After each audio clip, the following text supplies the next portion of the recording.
Halo, Assalamualaikum warahmatullahi wabarakatuh, teman-teman semua. Kali ini kita akan membahas tentang tanda bahaya pada ibu hamil ya. Nah, jika ada salah satu tanda-tanda ini, teman-teman bisa langsung segera ke fasilitas kesehatan. Bisa itu ke bidan, ke puskesmas, ke dokter, ataupun ke rumah sakit ya. Jangan sampai teman-teman terlambat. Nah, berikut ini adalah tanda bahaya pada kehamilan.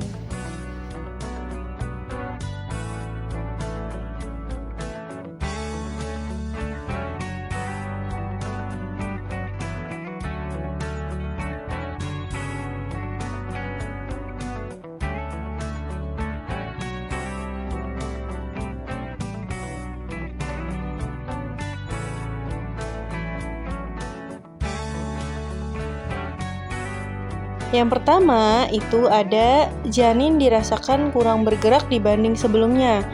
Jadi bunda-bunda semua kalau sedang hamil itu bisa merasakan gerakan janinnya.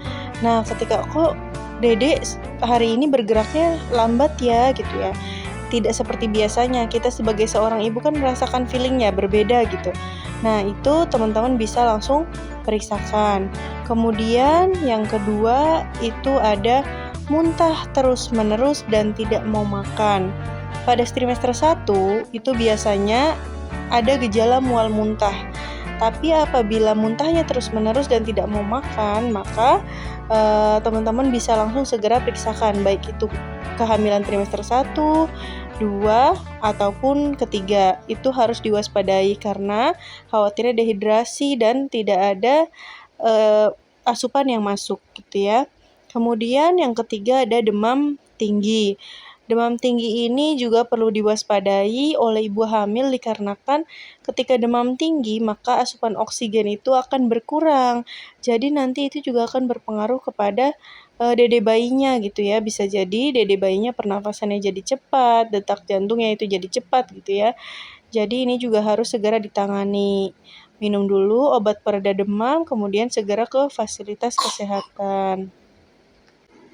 Kemudian yang keempat itu ada bengkak pada kaki, tangan, wajah, atau sakit kepala disertai dengan kejang. Nah, ini tanda-tanda dikhawatirkan kejang ya teman-teman. Ada bengkak di kaki, tangan, juga wajah.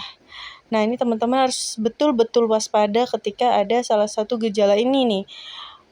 Karena dibutuhkan juga cek lab dan pemeriksaan lebih lanjut, tensi dan lain-lain ya teman-teman. Nah, kemudian yang kelima itu ada perdarahan pada hamil muda atau tua. Ketika kehamilan itu normalnya itu tidak terjadi perdarahan, kecuali memang mau melahirkan. Ketika ada perdarahan yang tidak ada mules, kemudian ada darah yang keluar gitu ya, ataupun misalkan saat hamil muda ada darah yang keluar, itu teman-teman perlu waspada. Karena khawatir terjadi keguguran atau juga plasentanya ada letaknya di bawah.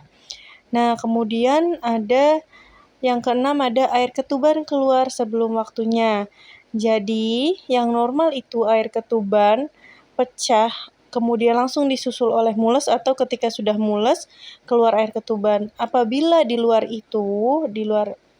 sebelum mules gitu ya, teman-teman sudah pecah dan tidak kunjung datang mules, itu harus segera datang ke fasilitas kesehatan. Jangan dinanti-nanti ya teman-teman. Karena tanda-tanda tadi, jika ada teman-teman merasakannya salah satu tanda saja, teman-teman perlu langsung segera periksa ke fasilitas kesehatan. Jangan ditunda dan jangan disangkal intuisi sebagai seorang ibu. Nah, karena ketika kita nanti lagi lah gitu, khawatirnya teman-teman itu akan terjadi keterlambatan penanganan. Seperti itu ya, karena tanda-tanda tadi itu adalah tanda darurat. Ya, mungkin cukup sekian video kali ini. Semoga infonya bisa bermanfaat buat teman-teman semua. Dan teman-teman tetap sehat selalu bagi ibu-ibu hamil, jaga kesehatannya, dan sehat selamat ibu dan bayinya sampai melahirkan. Jangan lupa subscribe channel ini ya teman-teman. Jika dirasa bermanfaat, share juga. Terima kasih. See you.